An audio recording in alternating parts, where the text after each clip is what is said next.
બરોબર ભોન રાશિને બોલીશ. તારા ઘરના રૂમ તો બોલ લે, કેટલા રૂમ છે?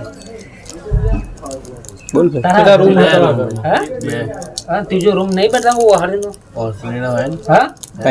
ત્રણ રૂમ ના બનાવો તો મારું નામ દી સમજ એટલે અમને હારીનો બનાવ તો ત્યાં રૂમ થઈ જાય. પકડી લે, તેને પકડી બેઠા.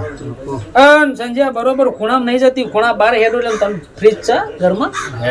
હું કહું છું ખૂણા બાર હેડો ફ્રીજ બની છે. માતા પડ્યું કે નહીં પડ્યું? આડો જો એટલે પલંગ કેટલા મેલો, સોફાનો મેલો ખૂબ મેલું ખબર નહીં લે. હા ફ્રીજ વાળા રૂમ જ છે બાજુ વાળા વચ્ચે વાળા પણ વચલા રૂમમાં તું ફેંચતી, હું ફેંચતો નહીં. પણ મારો ભગવાન મને કહે પણ ખૂણા ઉપર મને ફ્રીજ દેખવાનું હમ એટલે હું ખૂણો મિલીને તારું ફ્રીજ જોવું ના તો મારું નામ